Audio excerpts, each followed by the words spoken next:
guys. We may have a bit of a helicopter. We'll find out. But we've got a thermostat. This is a train package unit. And when the thermostat goes into a call for cooling, as soon as it comes out of delay and goes into that call for cooling, it clicks, resets, and starts over again, which is typically a symptom of a low voltage short. I did go and jump it out, thinking maybe it was the thermostat, kind of starting in the easiest place first. Jumped it out with some jumpers, and I think I popped the fuse when I did that. So I don't have any lights flashing on the board.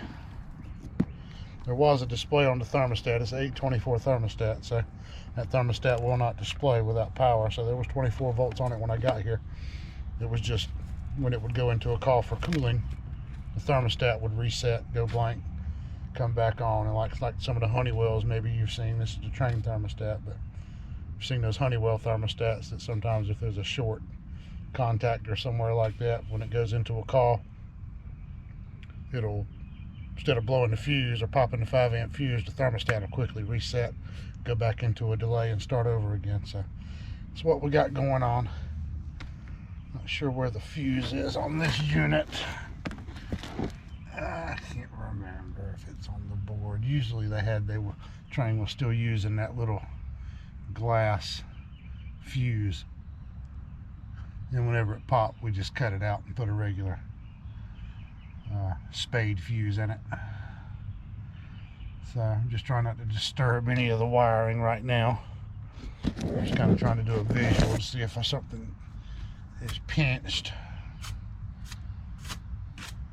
And sometimes you may have a wire just touching somewhere, and then you make one little thing move and that short's gone. And I want to find it. I don't want to have to deal with it. So I'm looking on the door in the corner panel first, where these wires are, to see if I've got like a little black mark or something in this area. Sorry about that, guys. I'm looking in here to see if I see a mark where maybe we had a wire rub. I'm not seeing that. I'm not quite sure what kind of angle you guys have got, but it's a train package unit, and I've just got the camera in my bag. So this is our low voltage. So let's find the fuse in this thing and see where it is. It may be buried back in there somewhere. I do not see it. There it is. It is on the board. It's buried back in there behind some wires. So the fuse on this thing is right back down there. So let me get some stuff loose. And the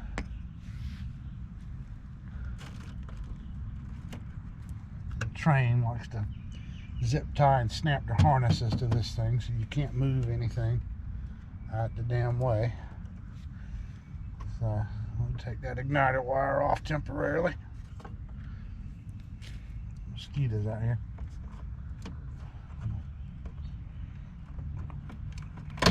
Pull that plug off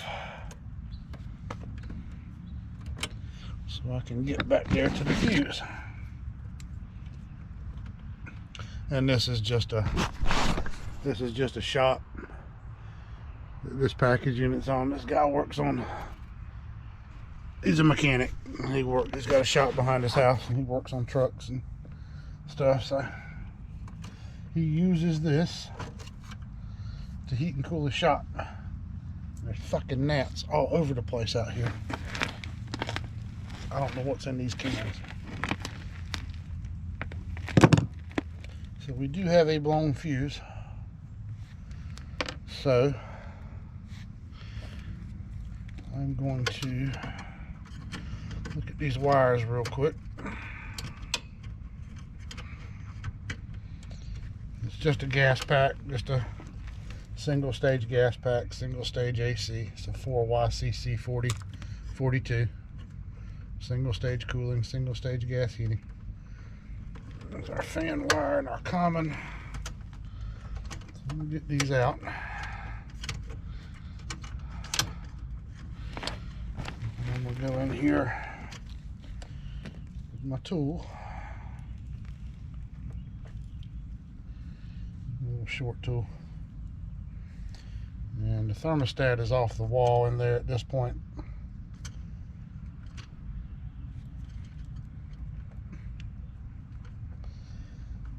I'm going to take these off so I can just basically jump them out individually, see which circuit our short's in. It shouldn't be in the W circuit because he's cutting the air conditioner on, so we're just going to, it's either Y or G, one or the other. There's no reversing valve solenoid in it. We're not calling for heat. So let me get back here, and I'm cutting these little things down in there, and they run the harness, and about every 3 inches they want to snap it down, and it's always getting it out of the damn way. So I cut them out so I can get my harness up and move it and do what I need to do. So anyway,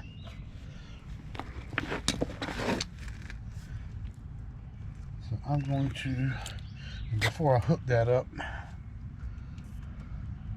I'm going to pull the disconnect and I'm going to check the contactor.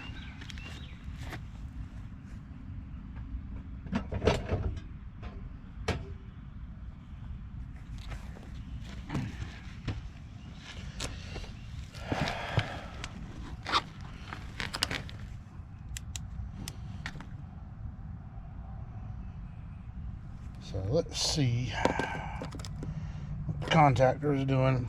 Go ahead and check the easy thing first.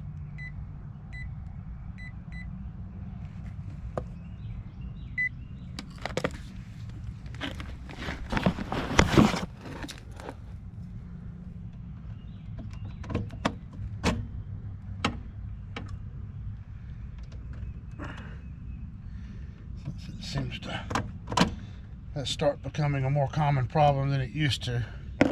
Damn contactors are just as cheap as anything else is these days.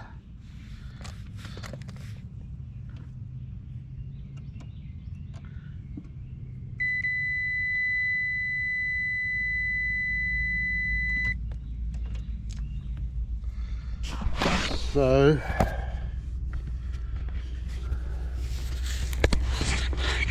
everybody believes me. There's the meter right there. Turning the light on helps you see it better.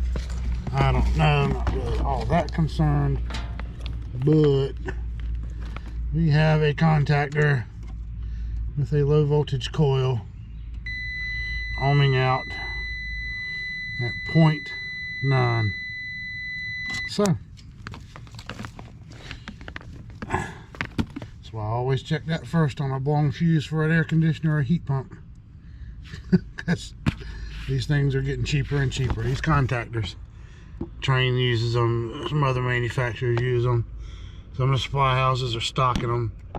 I don't know what, Holler or whatever the hell's name's on that thing, Homer, whatever, I don't care. It's a piece of junk. They don't last worth a damn. So anyway, let's go get a contactor and I will be right back. Alright, we are back. We've got our jarred one pole contactor. I don't know if it's any better. This unit's a 2019. We put this in for this guy. He's a friend of one of the owners of the company. And he does some work on our vans and our trucks from time to time. So we put this in. He wanted to add this office space to the back of his building, and we put this unit in, however that worked out. But we'll go back with a job. This contactor will be under warranty. So, like I said, you know, well, it's 4 years old, 2019. So we will get this contactor replaced. You know, these units these days are really only as good as the parts that they're going to use and put in them, and they're getting them cheaper and cheaper and cheaper.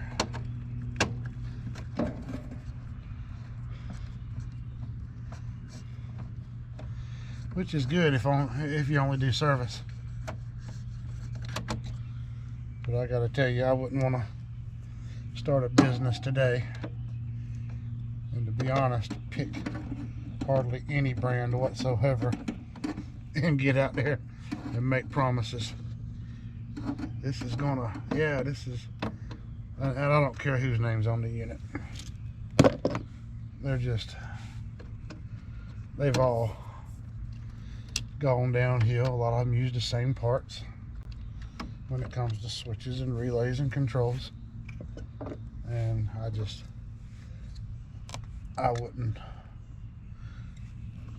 wouldn't want to have to get started doing something like that these days. Service and repair work, maintenance, do it all day long. That would be fun. Just every house you get to. Why is this unit already acting up?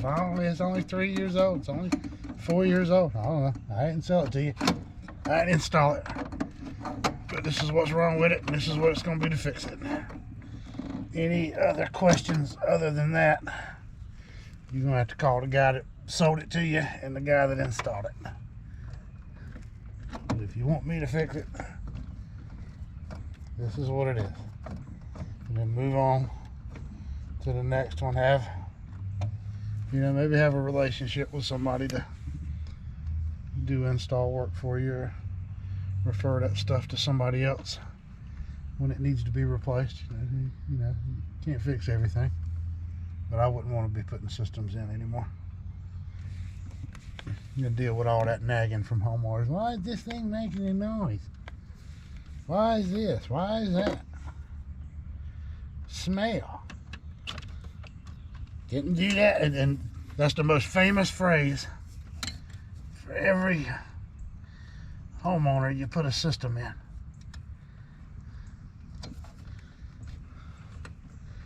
The old one didn't do this. Yeah. Sure.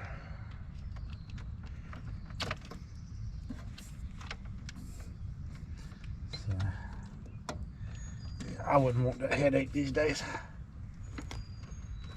Just ain't, it wouldn't be worth it.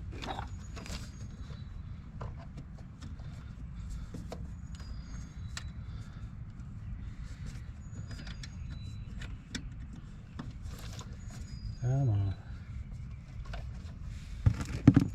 What is that one? Not going on there like it's supposed to.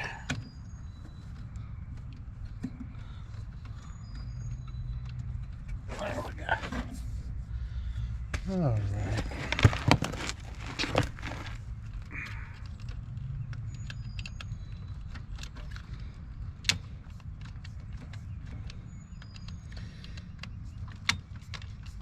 These, of course, Train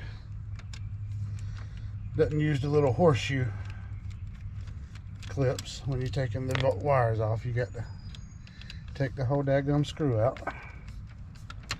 Everybody else will put that horseshoe clip on there, so you can just loosen the screw and slide the wire off. No,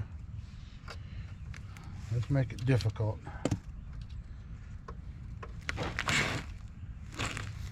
And I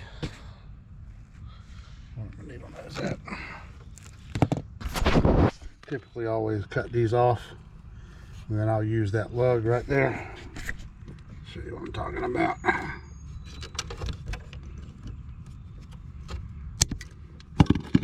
cut that off. Then I'll stick that back behind the lug and the contactor that we're putting in. Behind one of these screws here, where these lugs are. So I'll slide it in there, because it's easier than having to twist a wire and get it back there, and then the wire wants to spread, and you leave that on there, cut that little circle off, or that ring off of it, and slide it behind the screw, and it works great.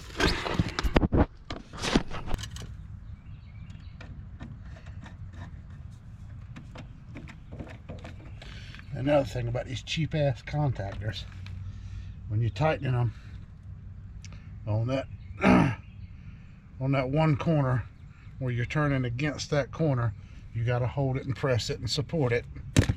Let me show you what I'm talking about. On this corner right here on these contactors, when you tighten in that screw right there and that lug, you got to push against this side and hold it and snug it, because if you try to over tighten it or get a little crazy with it, that whole corner of this contactor will snap off and break. Piece of crap. Then you got to go get another one. So again, it's the quality of what we've got these days. My grandfather owned an auto body paint and repair shop. 50 years. Worked out there, I mean, up until 2005 or 6, he was in there working. I was lucky enough to have 38 years with him. And I grew up out in that shop with him when I was little, on the weekends, and going over there and staying. He was out there working on cars, painting cars, rebuilding cars, and he was good at it. Well, anybody else around better than he was in those days. But I just remember, as I got a little older and years went by, going over there, I sound just like him now, grumbling about the quality of. Remember how cars aren't made like they used to be. They're cheap, made and whatever, blah blah blah. And I just thought it was him being funny. I know exactly what he meant now.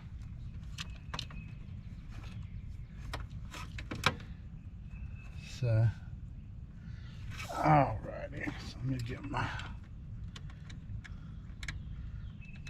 common and my wires hooked up, and then we'll get those wires on the bottom hooked up,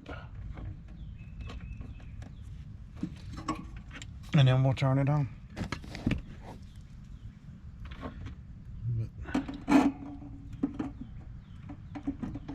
And maybe that's why I ended up eventually, after the military and some other stuff, doing this for a living. I think maybe I just spent so much time watching him when I was growing up and working out there in the shop, and liking to be out, enjoying being out there, and kind of learning how to work with your hands and how to think, problem solve.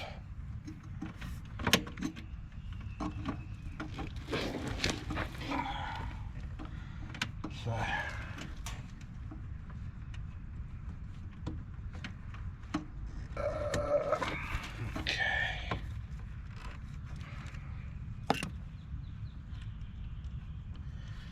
they cram so many wires, train anyway,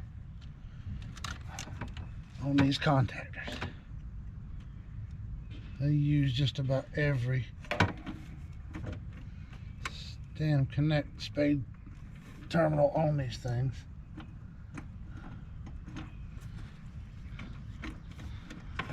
They can, and there you go. This one's got to be the other way, or for whatever reason that one won't fucking fit on there.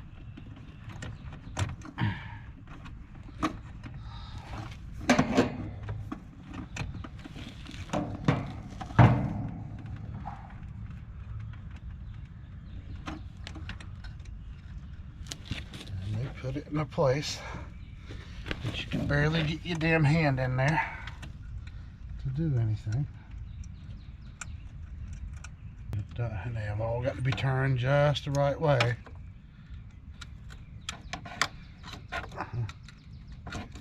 So they can fit next to each other.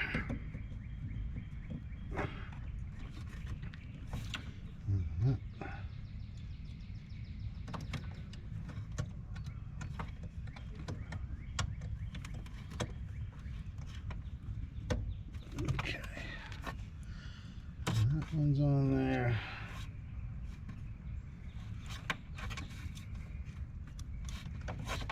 This one on there. And get our high voltage hooked back up, turn this thing on, see what happens.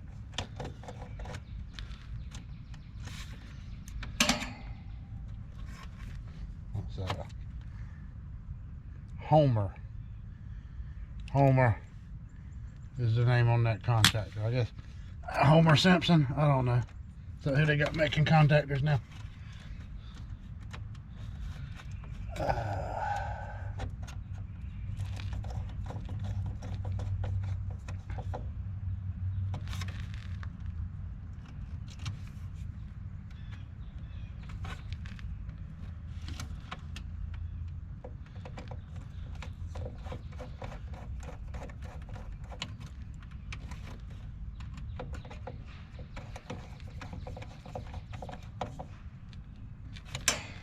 Alrighty, let's go put the disconnect back in, see what we got.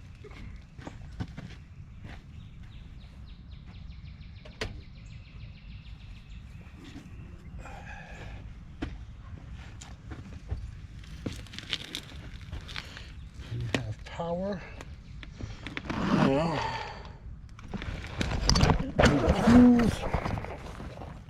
Size fuse did this have in it? A 5.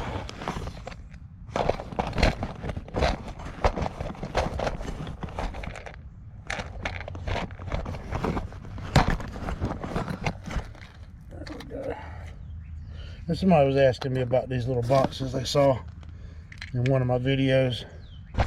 This one's got my stake-ons, and then my Jimmy Wigglers. That's what Ted calls them anyway. But your double spade taps.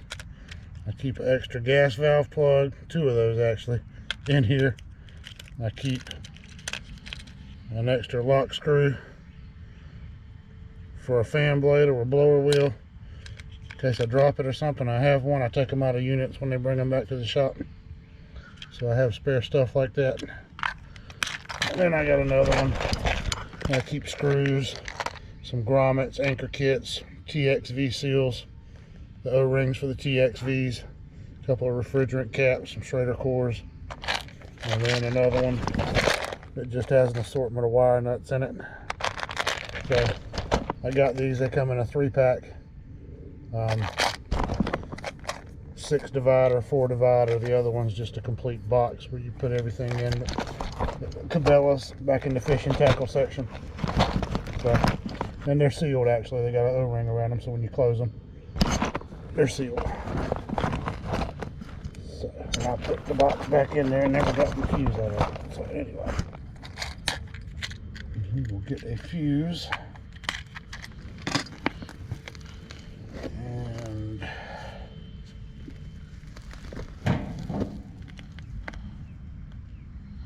stick it in there.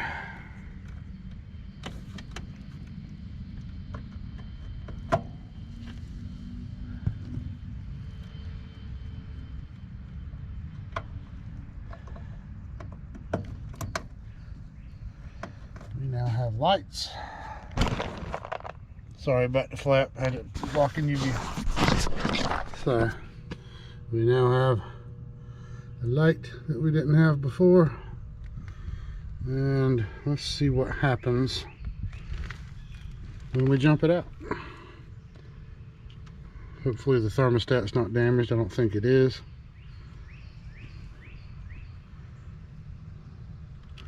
And then the final test, energize the circuit.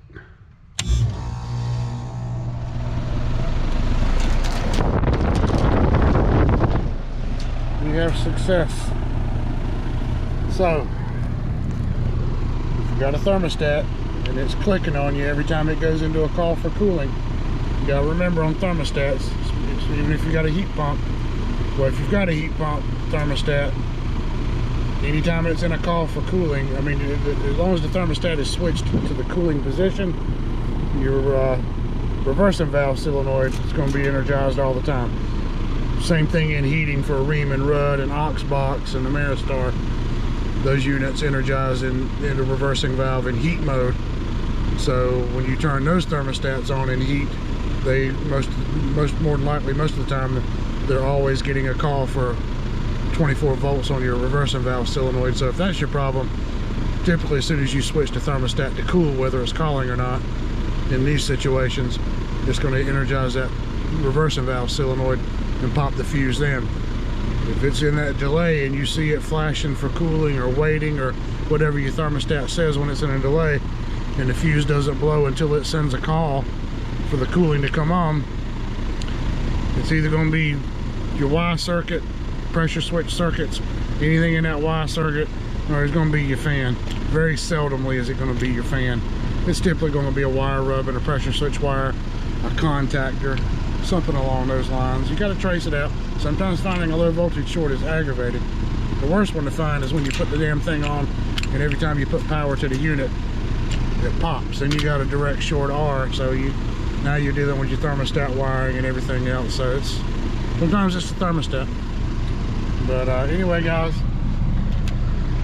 this was our culprit, cheap ass contactor. Appreciate you guys watching, like, subscribe, and see you guys on the other side. Appreciate it, guys. Thanks for watching.